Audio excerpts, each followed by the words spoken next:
important relationship being with yourselves, like the relationship that we have with ourselves. How do we nurture that relationships, and what are some of the ways we can improve the relationships we have with ourselves? If you could mobilize a group of people, what movement would you mobilize and why? I would call my movement the mindful movement. Suicide is one of the leading causes of death between people aged 15 and 29. 1 in 3 people are expected to suffer from mental illnesses in their lifetime. So I believe that mobilizing people to strive for mental health would actually fix so many social ills in our society. And that is what I would mobilize. Happy Mindful Mondays. Today we are joined by clinical psychologist Shudufhadzo. Hi, how are you? Hi, Shudu. How are you? I'm fine, thanks. And how are you? I'm good. Thank you so much for joining us tonight. Pleasure. It's good to be here. So guys, tonight we're going to be talking about the impact of COVID-19 on relationships. I've received a lot of requests for this topic because COVID has definitely affected most of our relationships in different ways, some positively, some negatively. So tonight we're just going to be unpacking that with clinical psychologist Shudufhadzo.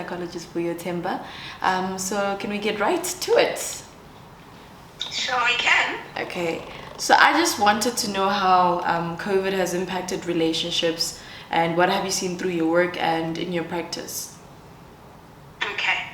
I think, Shudu, before we look into relationship, it's in the impact of COVID on relationship, it's important to look at the impact of COVID on individuals first. Yes. From a mental health perspective, because these are the individuals who then engage in relationships. But if we don't understand what's been happening to them during this time, it's a bit difficult to then relate some of the things that might come out later.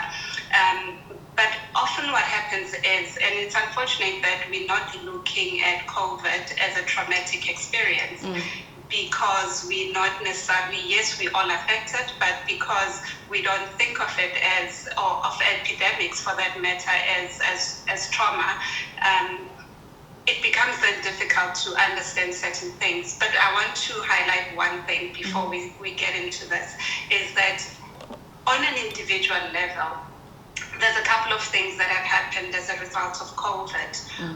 One, the relationships with ourselves has been questioned. You know, where I knew myself to be in a particular way, and now suddenly I'm faced with certain challenges that I need to navigate through. But this is new for me as well. So I'm having to constantly be looking at who is Voyo and what does it mean to be me in the context of what I'm going through. That's one. But secondly, something interesting often happens when we going or having a traumatic experience, and that's the impact on the brain, or what we often call the nervous system. And why I'm saying this is because it then reflects later on in terms of why we shut down, why we become anxious, and all those things. So if we look at what happens on a normal day, and when we are able to handle things, our nervous system or our brain allows us to function at a level that we call a window of tolerance that is healthy. So which means I have issues, we manage to solve them, there is no threat. So it almost feels like there's the ups and downs, but they're within manageable range. And then something happens. If we suddenly experience a traumatic event, we start to get out of that window of tolerance, which is a window that is comfortable for us to function. And that's when we either become highly anxious or we shut down. So to come to the relationships, the impact that we've now seen in terms of relationship as a result of COVID is that people have either found themselves at these 3 levels where we are functioning. So there are those relationships or couples that are functioning, and we experience our problems, we try and resolve them, we get out of them, we out of it. But there's also certain relationships that have sort of taken a knock in that they've become highly anxious. And this is where you find relationships being volatile. There's been a lot of fights because as individuals, we're highly activated and we're feeling all sorts of ways, whether it is the threats that we perceive that could be there to the relationships, to us as individuals. So we become highly anxious. And then you have also some of us who've become so anxious that the system had to shut down to protect us, and we've become numbed out and zoned out. And so you find that depending on which state we find ourselves in, that will have an impact on relationships. And so the research that we've been seeing is that COVID has really affected relationships in some way or another. There has been instances where relationships have actually thrived because of COVID, and those are the things that we're seeing from a positive perspective. But there's also relationships that have taken knocks. You know, whether it's romantic relationships, friendships, relationships between parents and their kids, relationship between teens, teens and their parents. So certain relationships would have taken a knock. So at this point where we're sitting, there's a varied range in terms of the impact. Unfortunately, at this point, a lot of focus has been placed mostly on the romantic relationships. Yet the wide range of relationships shows us that there has been a huge impact. And can you go into some of the positive and negative impacts? I know you say some relationships have been impacted positively, some negatively, and it's on a different spectrum. So it's not only for romantic relationships, but it's for all types of relationships, even the relationship with yourself. So let's look at the one relationship I think that is key. That is the parent-to-child relationship. We know there's been evidence that has shown that the inability of parents to probably engage with their kids, particularly a father, because when the child is born, they will not be there. So we see the link between the attachment, the lack of the attachment role as the father to the child, and also with parents, because if I'm a mother going through, at the time when I'm having my baby, I'm also experiencing the anxiety of COVID or even the anxiety of just being pregnant, that has an impact. And so it affects the bonding relationship. So that's on the negative side when it comes to that relationship. In terms of the relationship with teens, with themselves, for instance, we know that the stage or the developmental stage of being a teenager is one that has to do with exploration and where we're testing things out, but we're also coming to sort of individuate ourselves in terms of saying, yes, I've been part of this family, I've been part of these people, but actually I'm an individual on my own, and it's okay to be, because I'm so much more different than other people that I'm engaging with. And so one of the negative aspects that we've now seen on a teen level is that because teens now are filled with a lot of anxiety, or sometimes even depressed as a result of, you find that as they navigate this important developmental milestones in their lives, it does affect how they then come out in terms of their own individuation, you know, the extent to which they feel comfortable with the person that they are. But it is also tempered with important rites of passages when it comes to teenagers on a negative. So critical events where, you know, it's coming of age events that have now been affected. In some families, they're not having that. Rites of passage events that they're not able to engage in, whether it's a matric dance as they would know it, you know, the VEC trips that they would often take, because those, remember, they serve the purpose in that they allowed for them to explore so that they could come into their own understanding. The other thing, the positive I think that has come out is that somehow teens have not felt the pressure to, it sort of has allowed them to also explore these opportunities, these moments in their lives safely, because there isn't a lot of the interaction and perhaps the negative peer pressure that they would come across. When it comes to romantic relationships, for instance, some of again, we've seen the positives and the negative impact. The positive is obviously the time that is spent together as a couple, and that in itself has got an impact ultimately on how the couple navigates the relationship, the challenges that they experience, because we know that proximity in relationships often also works to facilitate for greater outcomes when we look at that. But also on the positive side has been, I think couples have come to appreciate each other's work, because before this, somebody knows what you do, but I quite don't understand it. But now with couples spending a lot of the time on Zoom calls, on these Teams meetings, suddenly you get to know, oh, okay, so you always speak to Shudu. What does Shudu do in the context of the work that you do? And I find that a lot of couples have come to also appreciate what happens in each other's lives when it comes to the work itself.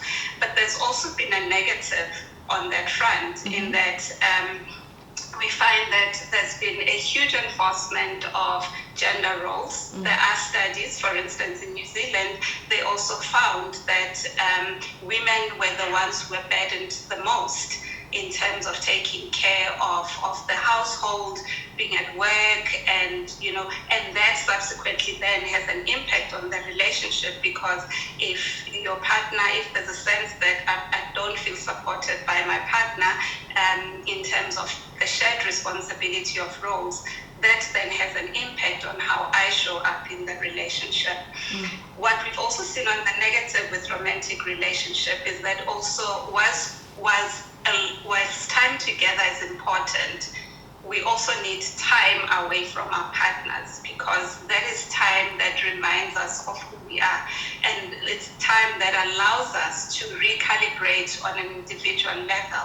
And because we've been finding ourselves spending a lot of our time with our partners, it has taken away from that individual time that we often would have had to ourselves. A trip driving to the office, that is individual time that reminds me, whilst you are a partner, but you also have your own dreams that I can then be thinking about as I'm driving.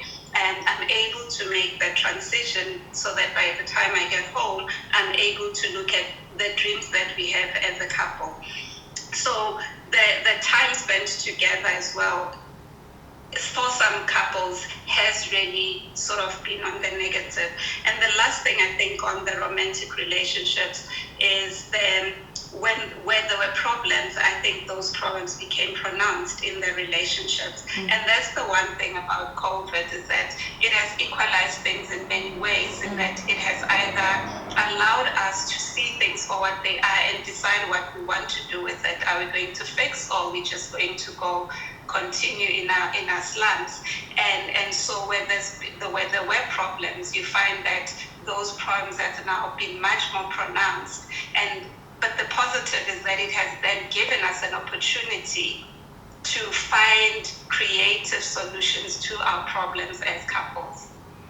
And on the topic of relationships, you hear a lot of people saying that during isolation you truly learned the person that you're with. And the negatives that you're mentioning now of what isolation did to relationships, especially romantic relationships, it makes me wonder, how then do couples and partners navigate the new normal in how they live, work, and socialize in the same household as that person all the time, like in the same household as the same people? For me, what's important, again, Shudu, is the realization of who we are first as individuals. Because remember, when we come into a coupling, I am myself, Vuyo, and in who I am, there's many aspects of me that I hear. There's my dreams, my beliefs, my aspirations, my work, everything, even the mess that I am. And then you have your partner who you come into this relationship. They are also a complete person. And so when we come into a coupling, we create a third entity. I think the mistake we often do is to think that when we come into a coupling, we've become one entity that takes away from who we are as individuals. So in then trying to navigate the new normal, I think it's the awareness that before there was COVID, there was Oyo, there was my partner, there was the relationship, and COVID came. So I still need to remember to make time for myself.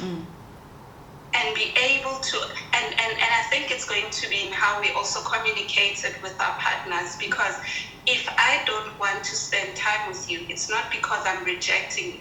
It is because perhaps I need to reflect on other things that I don't feel like I have the space to.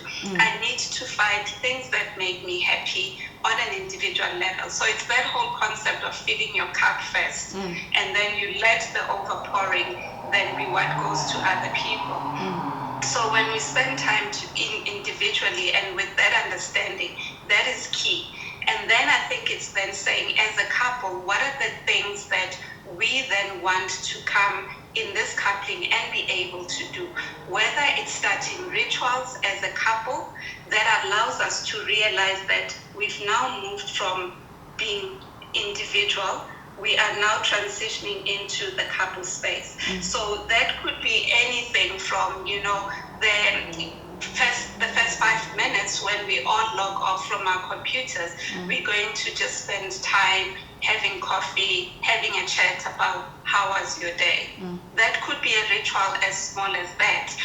It could be big things where we decide, actually, we've had a very busy week, let's just take time away, or what are the things, some of the things that we can do. So in navigating that, I think also what's going to be important is the boundaries themselves. Remember, until now, I thought your work was more important than mine, but now that I've become exposed to what you actually do, I'm able to appreciate that perhaps we do also need to switch off from the time we spend at work. And I think the downside to COVID is that the lockdown particularly, it has sort of allowed the workspaces to infiltrate our homes.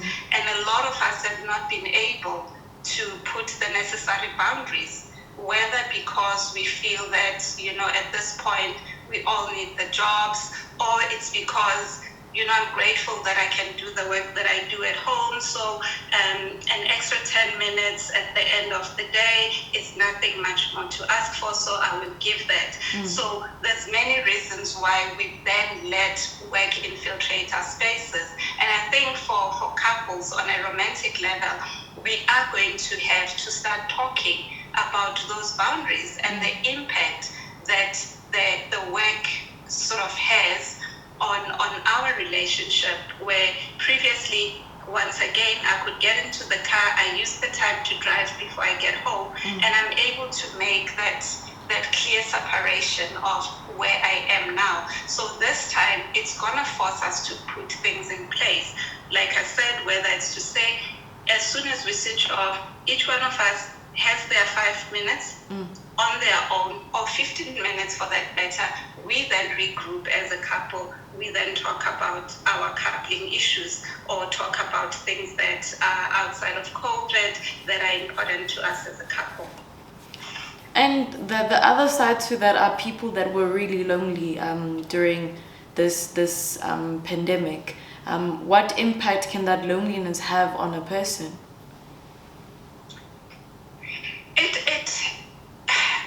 Without a doubt, Shudu, isolation has negative impact in that we are wired for connection as humans. So even when we look at the nervous system again, what helps us function nicely in that window of tolerance is the relationships that we have and engage in with people, and different type of relationship for that matter, because they all provide different things that we need to be able to thrive on different levels. So the fact that a lot of us have found ourselves isolated has an impact. One, we know that isolation tends to be lonely and cause sadness as well. It results in it sort of creates other emotions that we experience that may not be so pleasurable. So if I feel isolated, eventually I may feel sad. And because I'm feeling sad, I may start to exhibit depressive symptoms. Because I'm isolated and there is no attachment or no nurturing in terms of the relationship. I mean, something as little as touch. When we look at the impact of COVID on relationships from mother to child, the ability for mothers not to be able to touch their kids because whether they're infected or they find themselves in very compromised positions, we know that has an impact on humans. So the inability to even have that connection will affect us negatively. Anxiety is one that has also come up in that when we've been isolated for long periods of time, what also then tends to happen is that we may, not all the time, we may start to then feel comfortable in this cocoon that we have created ourselves, that when we now have to leave that cocoon, it almost feels overwhelming. And so the easiest thing to do is to say, I want to protect myself, I want to stay in the familiar, and that's where we end up staying. And you speak about how or you spoke about how it's affected different types of relationships. And I think also one of the biggest relationships that were affected were friendships, because now we have to social distance, and like you said, we're relational beings. We relate with one another, so you can't even hug your friend or even see them in most cases, because social gatherings have been prohibited, and now we're trying to find new ways of connecting. How has COVID affected friendships in that regard, and how do we find new ways to connect with our friends while still adhering to the regulations? I think that's one of the areas I think we've been more creative with. Especially at the beginning of lockdown, I think there was a concerted effort. I saw people having get-togethers online. People would schedule calls with friends to say on such and such a day, on a Saturday, we will spend this time together. People were having book clubs online. People were sort of engaging in activities. I remember I had somebody invite me to sort of a tea date. So all we had to do was bring your tea, I'll bring my tea and my cup tea, and we can sort of sit there and just talk about anything, catch up. And so that's one area I think it's been much more, we've been very creative around finding ways to connect in a responsible manner. But also I think even on a face-to-face level, I think also we should not start thinking that the only effective way is to engage on a face-to-face level.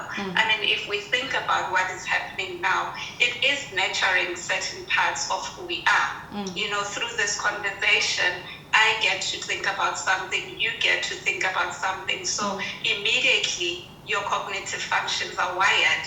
Immediately when something happens, we smile, we laugh. I'm able to see you behaving in a particular way. It helps me regulate myself. If I see you smile about something, I'm able to say, oh wow, maybe that was not bad at all. And then I can smile back. So there is still that connection that happens virtually. So we should not underestimate it. It's just that perhaps for certain people who might want or prefer some form of physical touch and connection, they may then feel like the pandemic has robbed them of that. How do we also socialize going forward in terms of in a safe way with our friends? I think it's I always say, what is the intention? We need to also check our intentions. If we've always had a good, healthy relationship, the fact that I'm not texting you on a particular event does not mean that I've stopped loving you. And that's also the other thing I think on the negative that has sort of affected the friendships, in that people have personal visualize certain things that would happen. I mean, I spoke to somebody, I had a client who said, by the time I finish work, I don't want to talk to anyone. I just don't want to talk to anyone, including my family, including my kids, because it is just so much more demanding. And the fact that I'm not able to make that transition just makes it worse. So the ability to cut each other some slack, I think, is also important, especially in friendships, that when I'm not engaging in the manner in which we used to engage before under these conditions, give me some credit. Maybe there's something, don't just immediately see it as it's me not caring, it's me cutting you off, it's me ghosting you, because I think we should appreciate that all of us are going through something at this period. And I think it goes back to what you were saying about not being able to pour from an empty cup. I mean, we're all living through the pandemic and it's affecting every single person differently. Yes. So cutting each other some slack is actually it's needed right now, because in as much as you may have the ability to still pour, some people are not able to pour. A lot of people have gone through so much, and to some extent you might find that isolating a bit is them recharging in order to give more to the world, because we are living through a pandemic. It is affecting all of us differently, and we can't all behave or react the same to it, and or in a way that is palatable for everyone. But when you carry on, sorry. And that's so important, Shudu, because I think also in this, we need to remember that our relationships are happening in the context of something greater. So whilst we still have to maintain our friendship, I've had to deal with 2 losses in the last month, which I may still be reeling from and still going through my own grief. I may be reeling through a traumatic episode at work or a threatening episode at work where potentially I might lose my job. And so, and I think that's the other thing we need to understand, that these relationships are not happening in a vacuum, because that's how we tend to think of them when things are not going the way we want them. We tend to think, oh, but you used to do this, but you used to do that, you don't do this anymore. But yes, I will not be able to, because I've just buried my aunt. I've just buried a friend. I've just had news that one is struggling in hospital. I've just had my boss has passed on. And I still need to show up in this relationship. So I think just being kinder to each other, irrespective of the relationship that we're in, is critical at this point. And hence I'm saying, let's cut some sex. Let's cut each other some slack.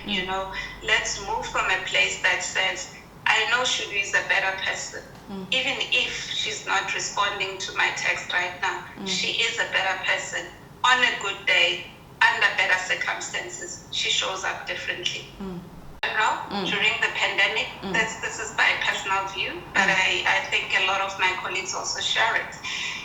We've placed so much focus on the inconvenience to us as parents, and how it's just, this thing is not working, and our kids even more. So if we are frustrated, imagine their little brains or brains that are still growing, trying to grapple with everything. So they are probably going through the most, probably worse than we are, because sometimes they don't even have the language to say what they're going through. We can have this chat about what I'm going through, and I could be able to tell you, and I have the words and the language to say what I'm feeling, which they may not necessarily have. So if we look at our teens in particular, that is one group that, like I said earlier, that has been affected the most, because this is a critical stage of their life that they have to navigate, and they need to navigate it in and amongst their peers. And now there isn't the room to do that with their peers as much as they used to have been before. So some of them only get to meet their peers at school, sometimes for a limited period, but sometimes they still require the distance. I think, we can still do more with that distance. I don't think we should be feel constricted by the fact that, okay, now there's 2 meters. I mean, teens find creative ways of engaging. It's just that I think we all have looked to the popular and the common and the most comfortable known ways of engaging. But they find ways to navigate their world. And what we've seen with them is that with the pandemic, they've actually moved to more digital platforms than perhaps we would like them to. And I think it's going to be important for parents to have those courageous conversations with kids around the impact of that. With extracurricular activities also being put on hold, and they were there, they were not there, they start, they stop.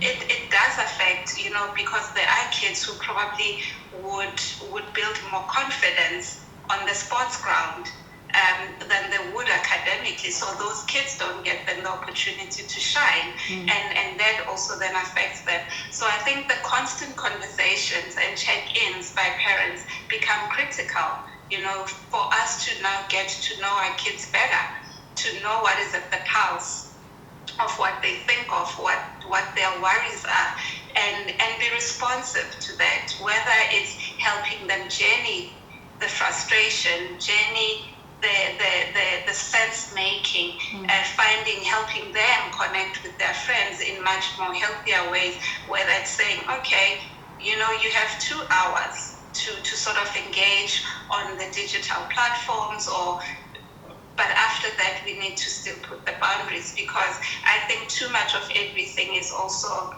not the best. Yes, they still are finding ways to connect with their friends, but they are missing out on other activities that they still need to partake in, which contributes to that process of individuation and finding themselves.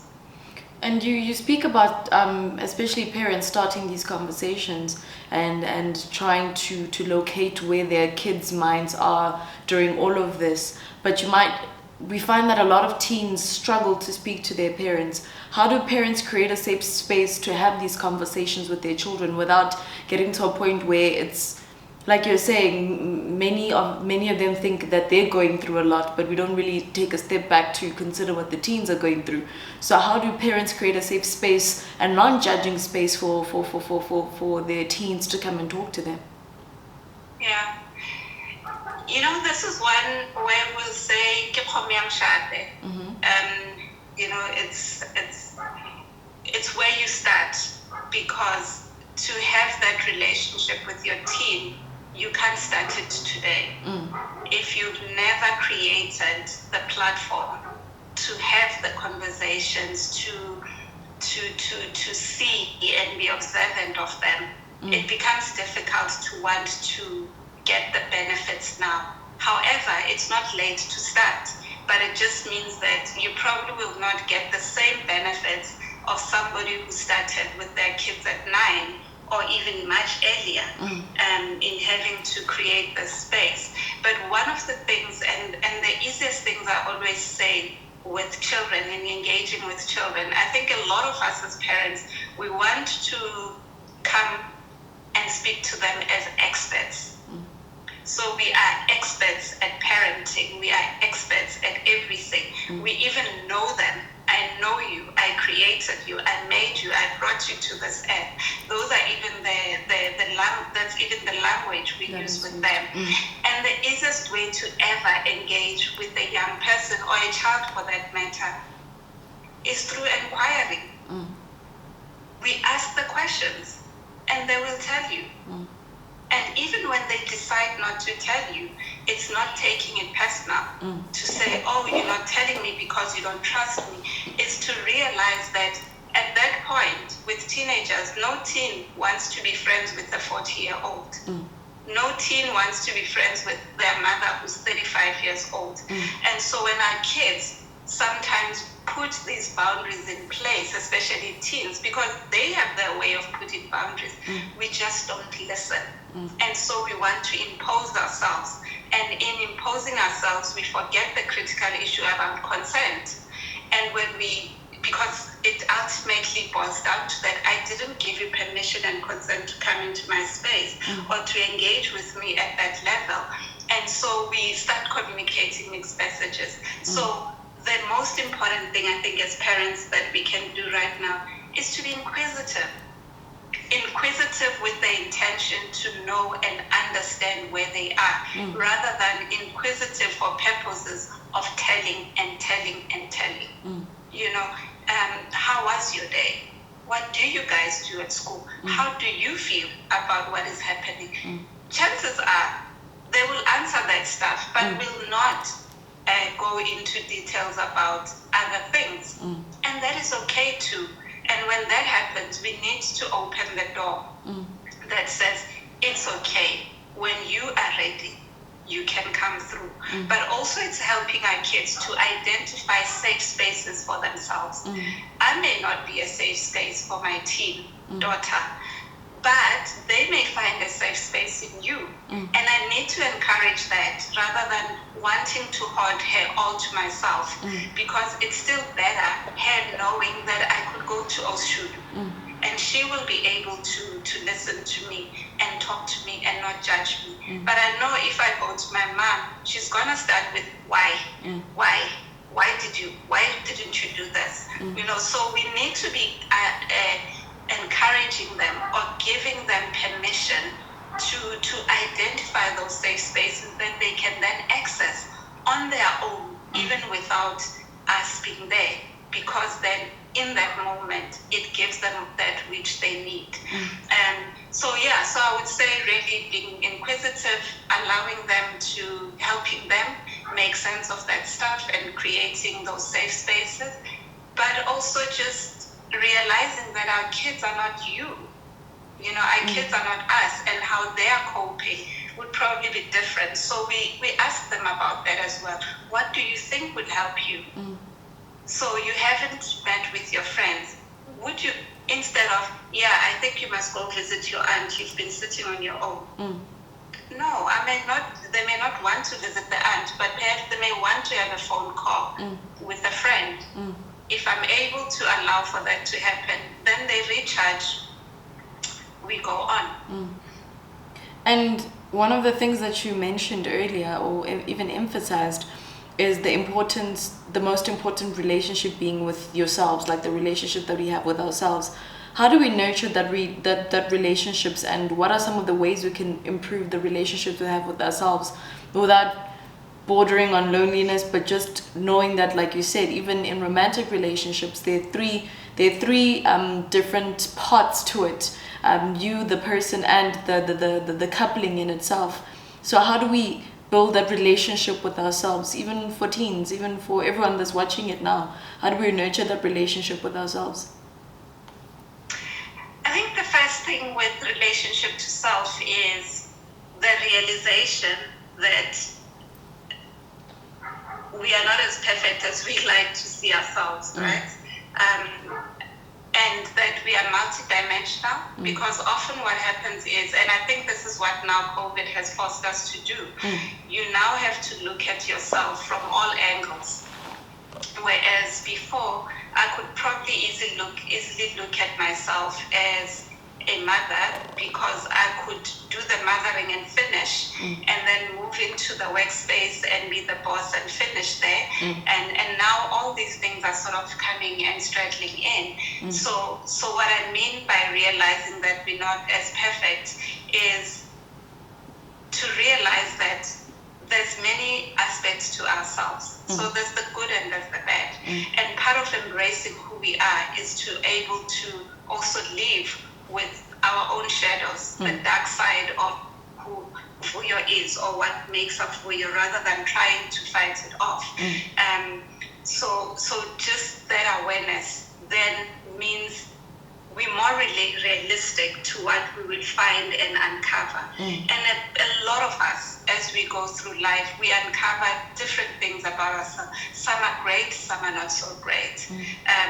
And so part of building the relationship with self is to be open with yourself, is to also question yourself. So the same inquiring we do with others and teens, and we do that with ourselves. If this was to happen, how would I feel? Why do I think I'm feeling this way?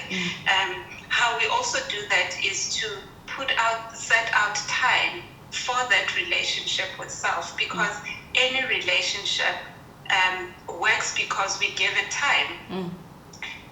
You have a good relationship with your partner because you consciously choose to spend time together. And so it's the same even with the relationship with ourselves. We often would say, oh no, I don't have time for that. I don't have time for lunch. If you don't have time to nurture your own body, who should then have time to think for you about what you need? You know, it becomes then difficult. So for us to have that relationship means we have to set aside the time. And in that time, it's about exploring. It's about being inquisitive. Sometimes even relationships with ourselves, when we try and cultivate self-awareness, it's about getting feedback from others, whether it's consciously soliciting that feedback and deciding what we want to do with it. So if we're having a conversation and you say to me, oh, but I think that's rude, and it seems as if you do this quite often, I need to have the mind to go back and say, this has come more than twice. This is probably feedback for me. What do I want to do with it? Because that then improves our sense of our own self-awareness, which then helps us to relate better with others. Also part of the relationship with self, as we improve self-awareness within ourselves, we then also start to get insight into what are the things that help me fill my cup. You know, what are my self-care routines? What are the things that I like? What are the things that I'm curious about? What are the things that drain my energy? Because in spending that time with myself, I'm able to then say, oh, so I know having certain conversations at a particular time of the day really saps energy out of me. I am not going to have those conversations for my own well-being. I will have them at a different time. So the relationship with self is important on that level, but also on the level of who am I? You know, how do I see myself? What's my identity? And I think again, COVID has pushed us to explore our identities much more holistically. Whereas before, I knew myself as, oh no, I'm this rock star mom. Or I'm this rock star psychologist. But now I'm not having to do now I have to do schoolwork with my kids, and suddenly I realize I'm not the rock star mom I thought I was. Because I'm struggling with maths. And they don't probably then see me as, oh man, that's cool. I need to be comfortable with that. But I can only be comfortable if I'm comfortable with who I am and understanding that my role as a mother does not necessarily define or take away from my role as a friend, my role as a sister, my role as a boss, my role as a friend, and other roles as well. No, thank you so much for that. And thank you so much for coming on to Mindful Mondays. I think we learned so much about how, yes, the relationships around us are important, but also the relationship with self is quite important too. And also just being kind to one another during this time, because we cannot have unrealistic expectations of who we're supposed to be as people, especially now during COVID, because we are all just going through a lot.